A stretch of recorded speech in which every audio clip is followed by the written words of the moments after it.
Good morning and welcome to Wintergreen Studios virtual land art BioBlitz. You are at the session called Confessions of a Nature Photographer. Thank you so much for joining us. My name is Jess Pilo and I'm the project coordinator at Wintergreen Studios, and I'm also your technical support on the session today. And now I'd like to introduce our program director, Monica Capovilla, who will introduce our next speaker.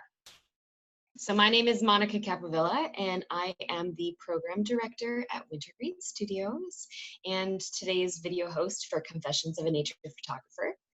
But without further ado, it is my great pleasure to introduce Bryan Scholes, who is doing today's presentation. Bryan, by training, is a technology geek, but at heart, he's an outdoor guy. His interest in photography started with a Zeiss Icon camera from his parents on his 15th birthday. After many years photographing landscapes, nature, people, and abstracts, he stumbled into the world of bird photography. After a few years of traveling with Lana, his partner, and waiting while she went off in pursuit of birds, he decided one day to take a few shots of flamingos that were nearby. That was the beginning of a hobby that has taken him to many interesting places in search of birds to photograph. So it is my pleasure to introduce Bryan Scholes. Take it away, Bryan. First of all, what are you people doing inside on like this looking at a computer screen? You should all be outside. But while you're here, I will do my best to tell you a little bit about my journey as a nature photographer. I've never made any money at it. Well, a little bit, but not very much. It's a hobby. And it's a way of getting to interesting places because critters live in cool places. So my talk is mostly about bird photography, but nature photography in general, because they kind of go hand in hand. So what I've decided to do is I'm going to, before I forget, I must thank Jess and Rena and Monica for hosting this event the way it was, because obviously we couldn't do it live, but this is so much better than nothing. So I want to thank them for that, for sure. What I'm going to do is share my screen, and hopefully I've prepared a video, and I'm going to narrate it and stop it as we go along. And I'll probably break in the middle to show you a bit of the gear, which unfortunately is a part of the process. So my approach is to tell you, show you some of my early photographs, show you what I'm doing now, and show you where I would like to be one day. So let me share my screen. Hopefully you are now seeing a black screen. That's right. So I'll start this, and I'm just going to stop it and pause and make a few comments along the way. And I have no idea how long it will take. I've probably over-prepared, and I've also realized that I have hundreds more photographs and videos that I'd like to include, but here we go.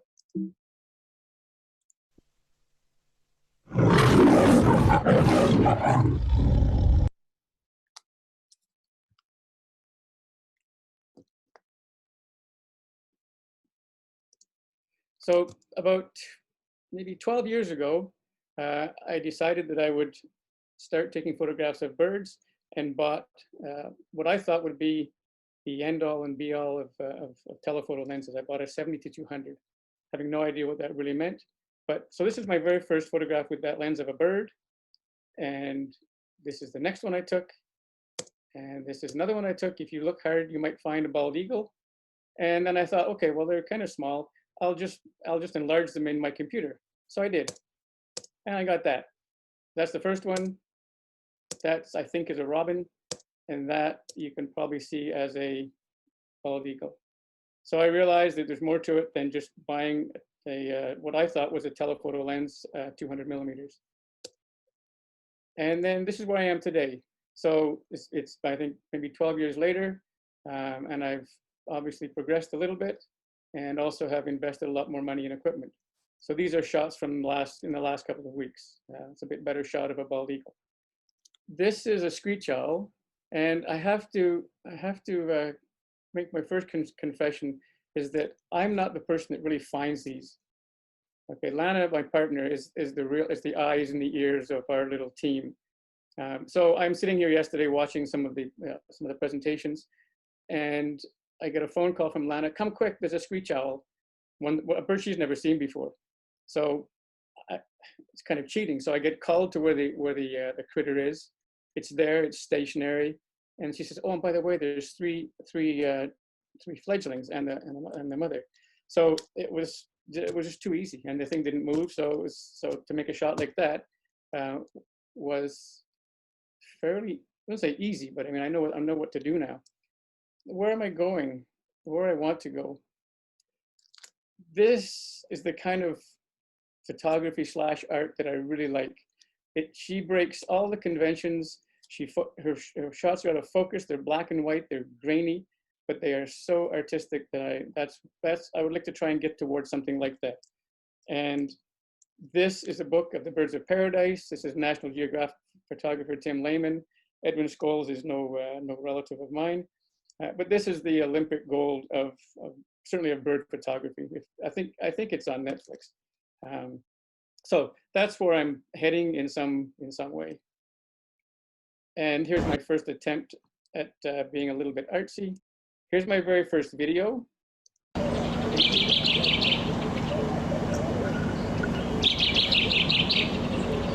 same lens, same camera. The second one, classic, backlit, silhouette bird. And these are some that were taken within the last couple of weeks. Red-shouldered hawk.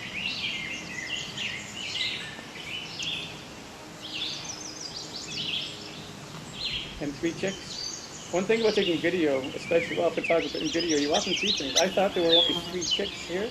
I discovered last night that there's a 4th one behind all of these. And I decided to zoom in the video, and I actually see 4 beaks now.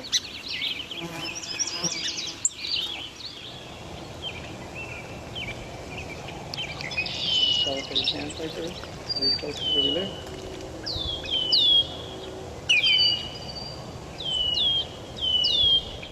So the big progress that I made in that was by using a tripod, much better lens, and certainly much better results. So if we want to look at the gold standard, this is what I hope to be able to share to BioBlitz, something similar perhaps of a ruffed grouse. I did not take this.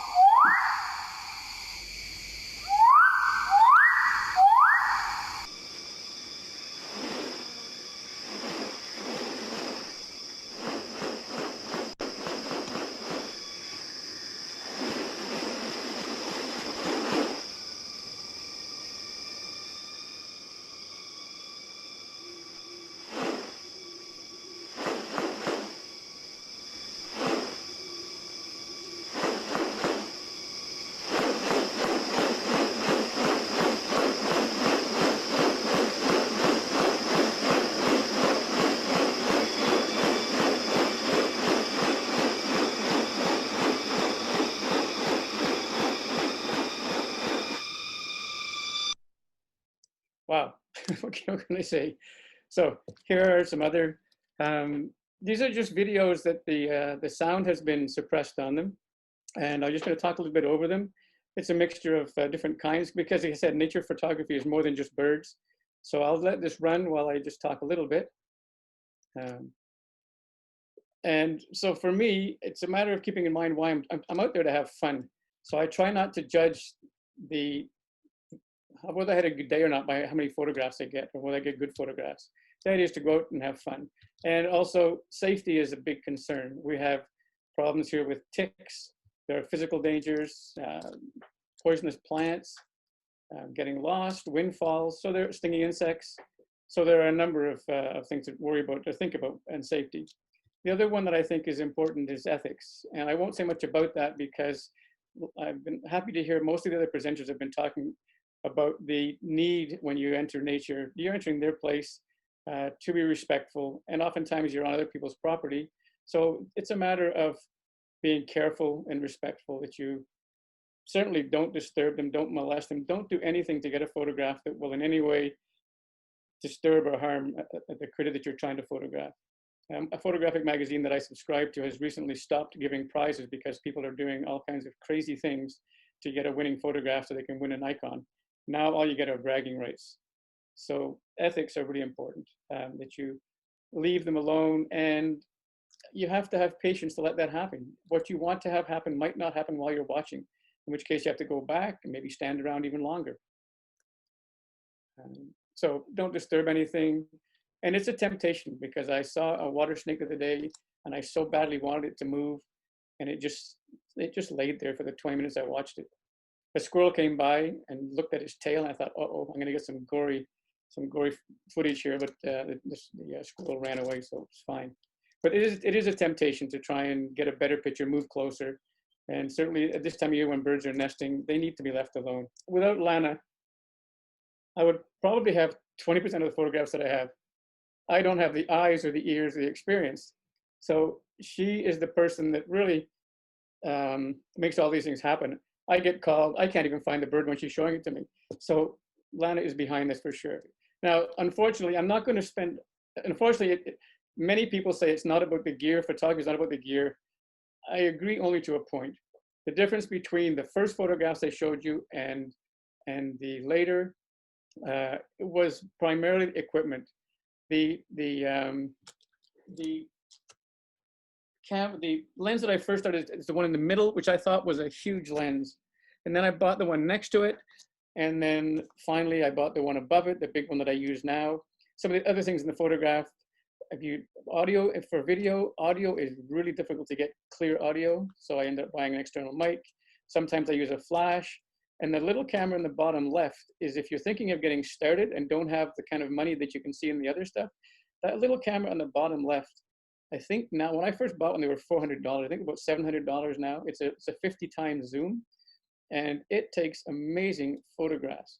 Unfortunately, the resolution that I want is not in it. Otherwise, that would be, it's an amazing camera, it really is. That one particular one is Canon, but they're part of a whole bunch of them, and they're sort of 50 times zooms.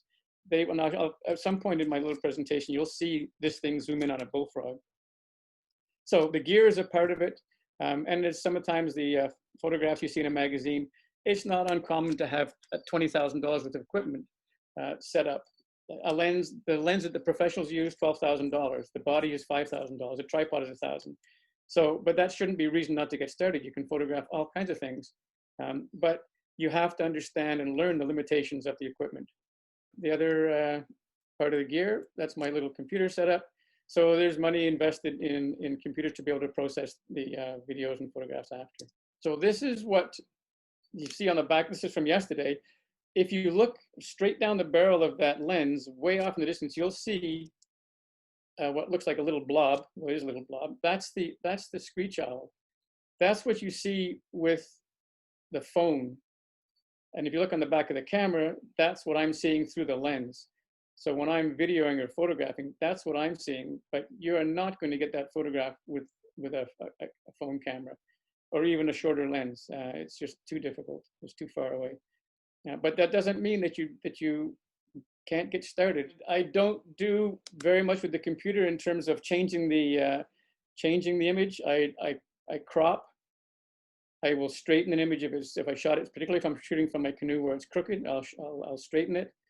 I will do color correction because sometimes it's really hard. This is my first in what I hope will become a great video, National Geographic quality video of a ruffed grouse. Here he is displaying for his prospective partner. But things happen very, very fast when you're doing nature photography. So you don't get much chance. Well, yesterday the screech owl was an exception, but you don't often get much chance. They don't sit still. They go from bright sunlight to shade. Now this one is in the deep forest. Everything is green. He is green. So in terms of the computer, I was able to change that in a way that it looks more like, I guess, like I would like it to look like. And I don't consider that sort of too much of a modification. But I don't add things, and I wouldn't put a moon in, or I wouldn't put a bird on some twig that wasn't there. But I could be tempted to remove something that was, like a pylon, a hydro pylon, but I haven't done it. I think that I probably wouldn't do that. So again, there's what I'm seeing. That's the heronry or colony of herons that I took the videos of. So that's my rig. One of the big changes recently was the cameras attached to the tripod through that head. That head holds the weight and the support of the camera, and twists in every directions. I'm one of the few photographers that I see out there still dragging around a tripod and big equipment. Many people with those 50 times zooms, they're able to hold them in their hands, and they get I think they get a lot more pictures than I do, but I think I'm being drawn more and more and more to video, and I cannot handhold any camera to get a good video. You might have seen the foxes earlier. That was done off the window of the car, and it's all rolling all over the place. So that's how far away they are. I'm not bothering them, and I'm careful to sort of move slowly. And that's what I'm able to get with the camera that I have. This is an example of, this is the cheaper of the cameras I showed you, the 50 times zoom. And we always hear bullfrogs, and I find them anyways. I find them hard to actually find. I hear them and they sound like they should be at your feet, but I can't. Anyways, but I eventually did find one. And so this is that camera. This is what a 50 times zoom will do. And this particular camera has autofocus in the video. The problem with my other ones is that they don't. So I can't zoom and focus at the same time. So that's what that little camera, that's, say, a $700 camera. And it doesn't need any lenses. This was taken with a point and shoot camera.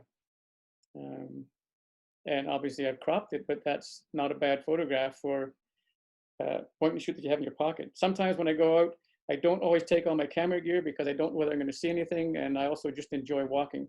But I usually carry at least something that I can perhaps catch something if I have to. And this is not a nature picture. It's a picture of Gananoque, where I'm living, but it's taken with an iPhone. And I have many, many other good nature photographs taken with an iPhone. And this is an iPhone 7. The iPhone 11s they're incredible. I mean, they're $1,600, but they take incredible photographs. So if you've got an iPhone, you've got something. Any phone, doesn't be an iPhone, but any phone. Here's, now in there somewhere, we had heard an American bittern, and we walked around. This is at the extent of my zoom, and we're looking. We can't find it anywhere, but we know it's there because it's making its what we call the gedunk sound. And I was determined to try and get some good video of it calling. And one of the things I've learned along the way to get better, besides getting better equipment, is to go back several times, recognizing that you're invading every time you go, to go back cautiously, carefully, and you have to keep going back because it might not be there or it might not be calling. But I was going to try and get a video, but we couldn't even find it. We didn't know where it was. So we went home and we went over this thing in super zoom mode, like on our computer, and eventually we found it. It was there all along, but not what I was looking for. At least now we know it's there. And then I went back, and I was hoping one day that he would walk out close, but he never did. But again, because I had a long lens, I was able to at least get a decent picture of him. But what I really wanted was a video of him calling. So I think I went back 8 times, and he was only ever doing it sort of between 7:30 and 8 o'clock, 8:30 in the morning. I figured that out. I went back. Okay, so finally I got a still of him calling, but no video yet. And then I went back many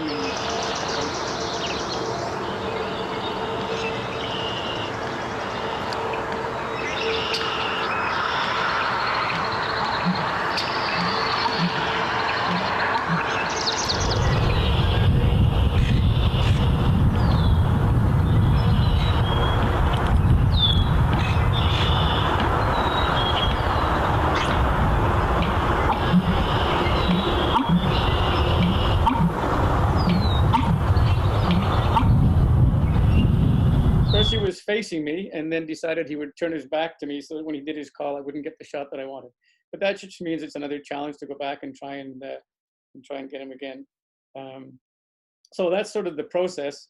Is I go out and try and find something. If it's nesting or breeding season, it's the best time for finding them because they're distracted and they're focused on they're finding a mate or protecting their nest. But it's also the most precarious time because they are distracted and you can really interfere with the natural rhythm of things. There was a photographer in one of the magazines that I read had a quote that went something like, "There's never been a better time to be a bird photographer and never been a worse time to be a bird." Because with social media, when people post, oftentimes they post where it is. photographers will flock to it, and they often molest it. Owls, they will bait with mice. These are things that I don't do. I don't want to picture that badly. I would rather see it and stick around and come back and be patient. So this is a Virginia rail that we knew where it was, but these are very elusive. And eventually I got this much of it. I thought, okay, I'm gonna get a video of this guy. And I went back, I think 6 times. And all it did was fly from one side to the other about the height of a foot off the ground, and that was it. But one of the things that has allowed me to get better is I've realized that a lot of my really good shots come not by accident, but by staying in one place and just watching. And once you've been there for 10, 15, 20 minutes, things kind of settle down again, and they get back to doing what they're doing. Typically they're in the area, but they're not going to be around when you're there. So while I'm trying to photograph and video this fellow, this is the best video I have so far. And if you listen, the wind noise with the American bittern, I think I might have used an external mic, which with a big fuzzy, you're not seeing me, but with a big fuzzy barrier, so it cuts down the wind. But wind noise and audio with video is really annoying, and traffic noise, and any noise, any kind of clicking, it picks up everything. So with an external mic, you can focus it directed right at it.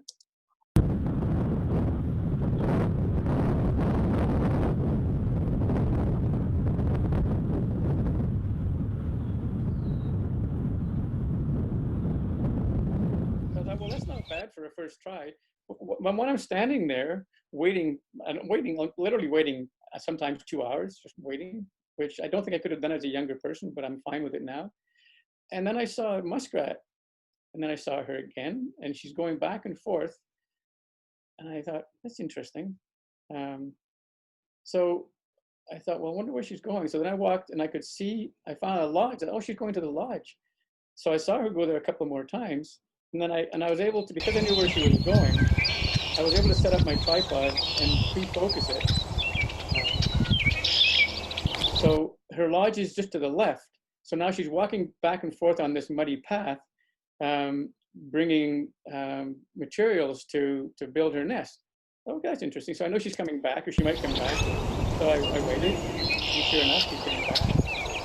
And I thought, okay, that's kind of interesting. But then I thought, is she carrying food? I don't know what that is. I didn't know until I got home and blew this up that what she has in her mouth are baby muskrats. She's bringing them all to the lodge. I had no idea. And I was just taking pictures because she was interesting. And she went back and forth, I think maybe 6 or 7 times. And then eventually I took this picture, and I didn't know what it was until I got home and could see the little nose. So that's the kind of sort of happy accident. But again, it was because I was there photographing something else, but I'm also paying attention to what else might be around. And again, watching how Lana finds things, mostly by motion and sound. When I ask her, how'd you find that? How'd you find that? I heard it, or I saw it. I saw something move. So that's been I'm nowhere near, I'll never be as good at that, but I am getting better at recognizing if something moves, whatever it is, stop, wait, have a look, and be patient. So these are just some shots of recent ones that I've been taking. This I included this because many people these days shoot video in this orientation vertically because that's how they hold their phone. But it doesn't make for very good video because it obviously, and then you see that when they post it, they fill in both sides with something else that's not, I find, distracting. So, but I did put that in there because it makes a reasonable still photograph, but for video, it doesn't really work. This is, again, in terms of shooting, shoot at home. We put up these cords. We have feeders, and the birds, to begin when we first moved here, a couple of times they hit the window. Okay, we got to try and stop that. We tried different things and nothing worked. And Lana found online this system of cords that you hang down about every 4 inches, and they swing back and forth. And they must give the illusion that it's the branches or something. But anyway, we haven't had a strike since, and that's been over a year and a half now, I think. And then one day we saw the oriole ended up on this thing. And I think he's coming to his reflection in the window because he's chirping away at us. And then the female did it. So there's wildlife nearby, near where you live for sure. Lots of swans this spring. Goldwing warbler. I'm blown away right now, Bryan. That was fantastic. And it just makes me really excited. And if I'm this excited, I can only imagine what the audience is thinking right now. Thanks, Monica. So our first question comes in, and this one's from Rena, and there's a lot of exclamation points. She says, Bryan, that screech owl. When you said that was yesterday, I wondered immediately if you had uploaded the photo to iNaturalist.ca, and then she kind of had an aside where she says, if you haven't, we'll walk you through it. Are you adding observations? We haven't. That's an interesting question because I'm really sensitive because of social media about saying where anything is. I don't post anything. Lana is very active with eBird, but we still withhold some postings of particular species that we know would attract a crowd, like a peregrine falcon. I have some really good footage of peregrine falcons with chicks, some good photographs, but I guess I kind of put the welfare of the critters before my photographs. So I'm going to start posting, but I will not be ever posting details. So I only learned about iNaturalist yesterday, so I would need to know what goes along. A lot of my photographs are geotagged, so they will tell you within 10 meters of where the photograph was taken. So I don't know, when you post some things, that often goes with it, and maybe I'm being a little bit, I would say paranoid. So I am getting information here that you can keep the location private on iNaturalist, if that's a big concern. So no, I have not posted on iNaturalist. I was excited to learn about it yesterday. Yeah. But I'm very cautious about what I post and where. Absolutely. And it looks like Rena has her hand up. Maybe she has a follow-up there. Yep. I have. Thank you for seeing my hand raised, my little blue hand. That's exactly what I was going to say, Bryan, is that you can post without posting the location on iNaturalist.ca, which was one of the reasons that we were thrilled about using it. So good call. Take care of those creatures and just know that you can protect them at the same time as we learn about them. The progress of technology has, in your hand, in this little device here, I can play pretty much every bird call there is in Canada, and birds will come. Not all the time, but they will come. And I think it's illegal in national parks, but it certainly can be overused. There's a temptation, but a nesting bird or a territorial bird, or we've seen people play screech owl in the daytime, and it just sends the other birds into panic. So again, playback is something that you really, really have to be really careful with it and think twice about whether it's that important. So those two things are things that we are very cautious about: playback and posting to try to attract a crowd. I see Graham has his hand up. So Graham, I'm going to allow you to chat and you can ask Bryan your question. It wasn't just going to be a question. Independent of what iNaturalist would allow, you can also strip out that geotagging information from the photos, even if, like, for your purposes, you want to keep that in. But then, when you're posting, there's a way to go in and strip out all that data. Yeah, I can do it in Lightroom, but it's just cool. one more step. I didn't know that, obviously, at one point, so thanks. Yeah. Our next question: what's the longest time you've sat for that perfect shot? I was going to include it, but I tried to include only photographs from our area in terms of the BioBlitz. Lana and we stood for 5 hours in Costa Rica. I should have shown it probably, but looking at a green tail of a resplendent quetzal, and apparently the males and the females alternate on the nest. So at some point, whichever one it was about to leave. So it's maybe 1.5 feet long iridescent green tail in the hole. And it was such an opportunity. And I waited, and people came and they saw it, and they waited for half an hour and they left. And I thought, I am not leaving. And I got some really good footage. When it finally came out, it had all happened after 5 hours. It was all over in less than a minute. So I was able to get a couple of really good photographs. I don't think I got any video, but that was it. So 5 hours was the longest. For the heron shots the other day, I stood an hour and a half to 2 hours is not unreasonable. It just makes me wonder what those birds were thinking while you guys were watching them for 5 hours. Yeah, well, oftentimes they don't know that I'm there, which is, otherwise it wouldn't work. And then we have another question similar along those same lines. How do you get a bird to stay still? How much time do you have, seriously? How do you get a bird to stay still? You don't. You just have to be there and be patient and wait it out. I have a strategy. I'm experimenting now with using more automatic. I do almost everything manual. I'm kind of old school, but I'm trying to do something automatic, a bit more automatic now with something called Aperture Priority. So it will take a picture with the widest amount of light that it can let in, and it will choose the shutter speed. And sometimes it works and sometimes it doesn't, but at least I get something. And then I kind of move forward, and then I will, put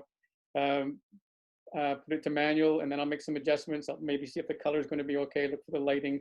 And all the time I'm taking more and more pictures, trying to get better until eventually it leaves. I'm using quite old technology by today's standards. I'm still using a DSLR, which makes a click when you press the shutter. And sometimes that's all it takes for a bird to realize that that's a normal sound and it's gone. So I'm shopping for a mirrorless that is silent, and that could make a difference.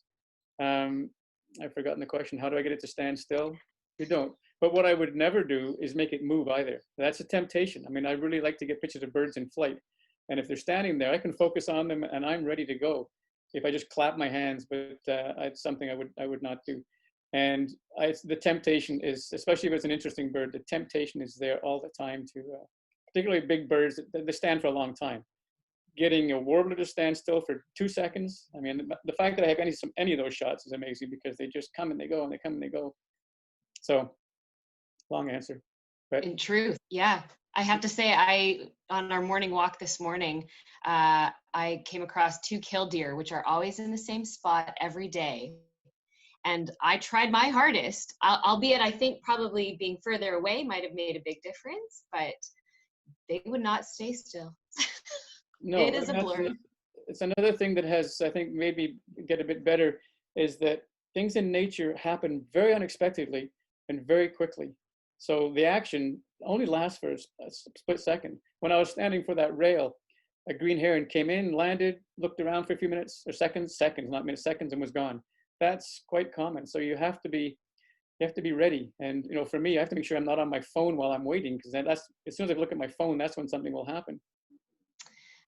You touched on this a little bit, but I wanted to know if you could maybe go into a bit more detail of what kind of equipment you would recommend for a beginner. Well, it starts with your budget. It really does. And whatever you buy, you have to understand the limitations of what you can do with that particular piece of equipment. So certainly, photographing common birds is a great way to start. I would, I don't know people's budgets, but I would definitely look at some of the super zooms, like the Canon SX50, and they're around $700. But again, I don't know what kind of budgets people are talking about. But the phones take amazing photographs of things that are well lit and close enough.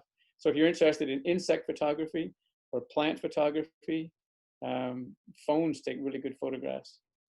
It's a tough question to answer because it really does depend on the budget. My current setup is probably maybe $6,000, I think, after upgrading and upgrading and upgrading. And because of where I am now, I don't know if it's advice or not, but one regret is that I didn't buy it when I first started, because in my case, we were living overseas, places that I can't go back to in the way that I did. So I have so many okay shots, could have been good shots, could have been great shots with what I have now. If I'd have known I was going to keep on going, I would have sunk the $6,000, 10 years ago. But here, if you're living in the same area, right now I'm rephotographing a lot of things that I have from before with my new equipment.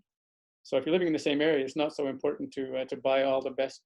But I've talked to people who decided from the very beginning to spend $15,000, and they say it's the best choice they made. But it depends on how serious you plan to be. Talk to Camera Kingston, go to those guys and tell them what your budget is and what you'd like to do, and see. They'll recommend something that's you can get a lot. You can get a lot of technology for a relatively low amount of money compared to even 5 years ago. It's getting cheaper and better all the time. I wonder, even as an off the cuff, I wonder if there's a lot of thrifting going on with old cameras that could be reused, or people maybe they spent the $15,000 in the beginning and have decided that they're not using it? And Yeah, I don't know. I don't know. The big lenses don't seem to lose their value. And if somebody's selling something like that, I'd be hesitant to put $6,000 down for a $12,000 lens. I don't know. So next up, specifically if you were choosing to take photos and not video, Yes. so this might be a similar question, but specifically photos, not video, what is your go-to camera, and would you bring the tripod? If it's for wildlife, I would definitely bring the tripod. But I'm in the minority. I think a lot of professionals still use a tripod, but a lot of people who didn't grow up with grow up with mirrorless cameras that are fast and light. I don't. So the question was, what's my go-to? I would go with what I have. In fact, the next step is now I'm realizing that the camera and equipment I have is not really designed for video, so I'm compromised all the time. It doesn't have autofocus. I had a bunch of photographs or videos. I had to cut a lot of stuff out for the presentation. Mm-hmm. But trying to hand hold that camera and focus and zoom is just, I can't imagine doing it. There are probably people who can, but it's not me. So my part of what's next for me is to look at getting a dedicated video camera that is designed for that. The still cameras that I have, they take great video as long as the subject only moves from side to side. If it comes towards you or back, then it'll be out of focus. If it moves, like it flies, as soon as you try and move with it, you can't zoom up fast enough. So, and a lot of the newer video cameras allow you to take out a single frame that in many cases is as good as I would get from a still camera. But I haven't made that decision yet as to whether, because again, we're looking at starting over again with, up to who knows what, $5,000, $6,000, $7,000. I'm not sure that I'm there yet, but it's on my, the better I get, the better I want to become. And I realize that that's going to cost money. So, yeah. Any more? There's more. And if you're okay with it, we don't have a 12 o'clock session. So if you're okay with like a little bit over, because there seems to be more question, and this is really exciting. With my long-windedness, I guess I've been told I talk too much. So, but anyways, I'll try and answer the questions as best I can. No, yeah, we want as much detail as we can get. Did you start out with film or digital? I started out with film, I don't know, 50 years ago or more, and went digital 2001. But I wasn't really seriously taking nature photographs in film. And in fact, I have great respect for the people that did, because you don't get to look at it until you get it back 2 weeks later. I get to make adjustments by looking at the viewfinder as I go along. So what I'm doing is nothing compared to what people who grew up with film. I look at the photographs and I think, how did they ever get that? And film was expensive, and slide film especially. So I have a lot of experience with film, but not really focused on nature. Well, on wildlife. On nature, yes, but on wildlife, no. Okay. Because the second part of this question was, if you started with a film camera, what would you say the biggest difference is to how you approach photography? How would my approach differ? Well, before with slide film, and this is going back a while, in terms of dollars, every time you push that shutter, it was $1. It cost you $1 every time to take a slide to have it processed. So now you just, it's common advice. Even the professionals I listen to, you just shoot and shoot and shoot and shoot and shoot. You would never think that way with film camera. You would really have to put much more effort into it, much more thought. Take much fewer. Probably 1%. It's not uncommon for me to come back with 300-400 photographs. And the ones I showed you are not the only ones I took. That's the best of the however many hundred that were there. So certainly the approach will be different in the sense that you're not gambling as much. You can see what's going on, and you have so much more opportunity to get if it's getting darker and you wanted to change, to have more sensitivity, you'd literally have to change the film. Now you just turn the dial and you increase your ISO from 100 to 1600 to 20,000. It's crazy. I have pictures of wood storks that I can't see, 30-second exposure, but the camera can. And it's like, what? That was there. I focused on them when it was still light, and then it went dark, and I couldn't see them anymore. But the photograph is just as clear as, not daytime, but it's so that And that's just by turning a dial. So I think you can get involved much more easily and cheaply with digital than with film. Right. Our next question comes from Thomas Sears. When I've read how to improve my own photography, I often come across the recommendation that you think of the story before you take photos. I just realized you couldn't see my air quotes there around story. Okay. So he's talking about the story. Do you have a story you're trying to tell in your photos? Well, there's a confession. I don't. I think the closest I might have to that would be when I went back to try and photograph the American bittern. I knew what I wanted. I wanted some really good footage and good audio because it's such an interesting sound. But I don't really have a story in mind. I'm a visual kind of person, I think, and I'm moved. And unfortunately, a couple of photographs I wanted to include at the end didn't get included, of a beaver that's swimming in a pool of reflected green-orange light. It looks like he's in soup. So did I have a story? No, but I really like looking at that photograph. It's so cool. I have another one of a mallard duck that is swimming again in a reflected fall colors, and it looks like he's leaving behind a jet trail. It is so interesting. That's the kind of what I'm moving towards, if I can get those kind of artsy shots. But as far as having a story, I think what I'd like to do with my photography is try and get involved with projects where they need photo documentation to perhaps preserve a piece of land, or to make a statement to people who might be involved in decision making, but they need photographic or video evidence. In that case, I can see making a story as to when we lived overseas, that we were a place where there was a mining, and they were going to put a new mine in, and the local birders knew that there was an endangered hummingbird living in there. And I met the person who was documenting the hummingbird to show to the mining people that this actually is here, and if you do this in this way, you're going to possibly drive it out. So that's where I can see getting involved in a story. But I hear that all the time, and I wonder if I'm missing something, because I don't have a story in mind. I just enjoy being outdoors and recording it and looking at them later. And I'm now only started in the last couple of weeks sharing a lot more, because somebody said, when you share your photographs, it makes people happy. And I was always thinking, but it's kind of bragging. I don't want to do that. But I'm thinking, well, it makes people happy. I'll do that. No, it's not bragging for us. We're like thoroughly enjoying looking at your photos. So whether you have the story or not, it's fantastic. Cindy asks, you kind of touched on this, but when you shoot, do you shoot on automatic or manual, or both? And do you have any recommendations to shooting on manual? Recommendations? Practice.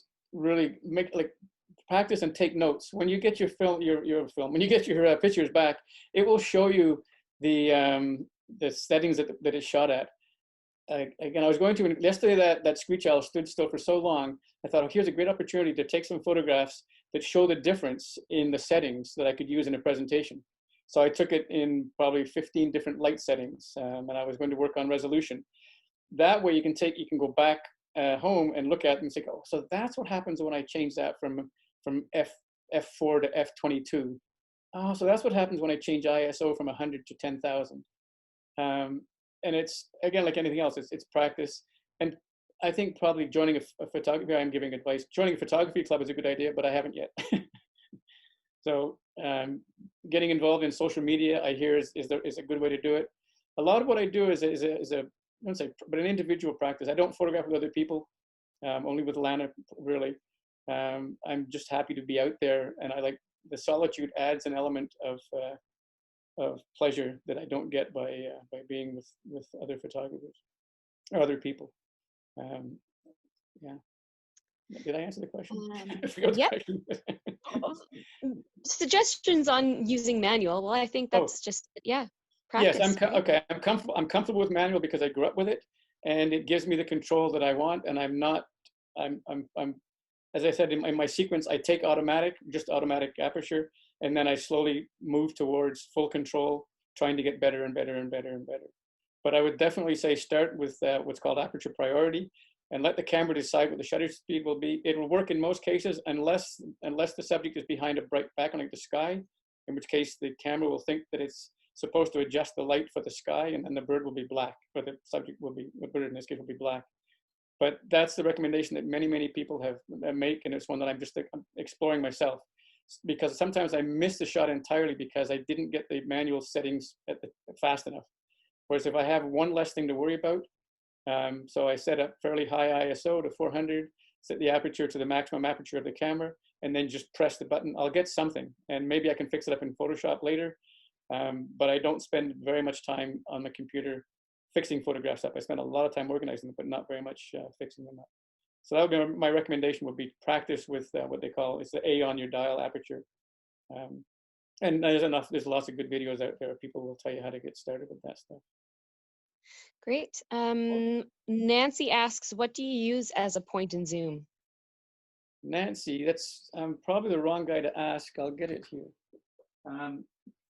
This is what I'm using now, which is a Sony RX100. And when I started off with the Canons, and they were first around $400. And this is an amazing camera. It's what most of the pros use. It's always in my pocket. But if I tell you the price, you'll lose interest. This is $1,800 for this little guy here. And this is my third one because they break easily. What I did do on this one is I finally bought insurance, and insurance covers everything. If I drop it in a lake, if whatever, so now I don't worry about it. But I've gone through 3 of these. But if you're looking for sort of a professional quality point and shoot, yeah, I don't think you can do better than this guy. And that's for, I think it's $1,500, $1,600, and then you add tax and all that. But there are some very, very good ones, much cheaper. This just happens to be and again, I didn't start with this. I graduated, I moved up, and I'm always watching what else is out there. So that's my camera. Whether or not I would suggest, it depends on your budget. If you've got $1,800, you don't mind putting a camera in your pocket, then you would not be disappointed. But there are good things out there for, I think, any less than 400, and you're probably going to be disappointed. But again, I don't know what you're shooting. And so, as part of your introduction, you mentioned a Zeiss icon. Yes. Is that your massive No, thing? that was in. Should I say when it was? In 1965, but it was considered to be a really good camera at the time. No, the one I have now, this beast here. This is what I'm using now. This is actually an 8-year-old camera, which is, I say, it's historic by today's standards. It's a Canon. I don't know what that whole thing probably. I don't know what it weighs, but I'm kind of used to it now.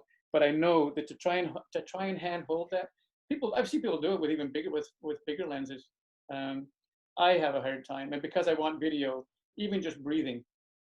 And when you look back at it, when you're looking on, it looks good, but when you look back at the video, like, oh, what was I thinking?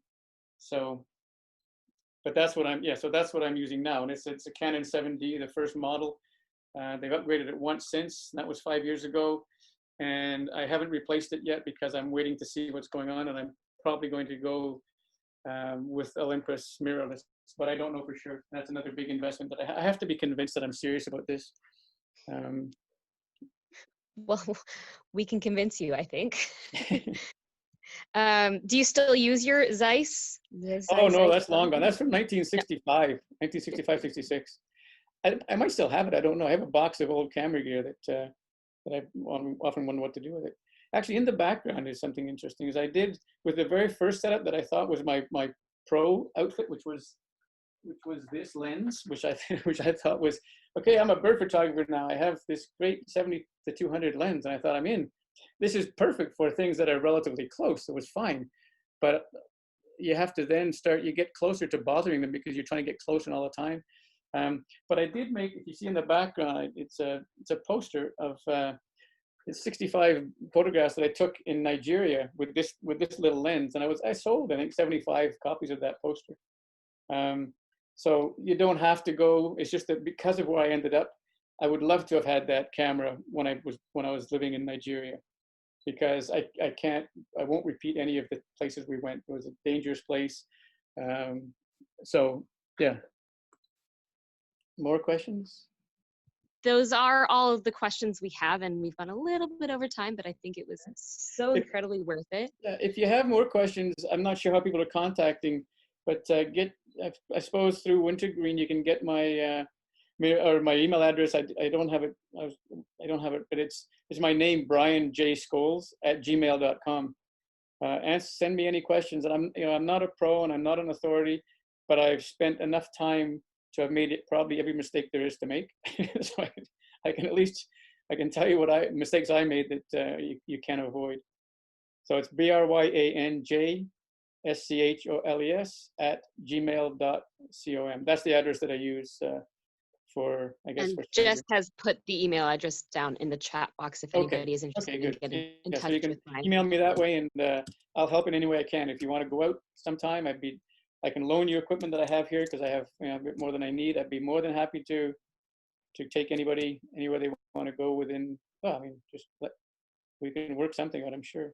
And now's a good time because within a month from now, for birds, it'll change dramatically. Less than a month. Birding season will be over, mating season will be over, migration will be over. So really, April, May, and June are the times to get involved in bird photography. After that, they're still around, but it's not. You see a lot less for the same amount of time spent out there. And now we could take you to places that there will likely be things there. In Gananoque, I can take you to pileated woodpecker nest. I mean, there's a bunch of things that are around.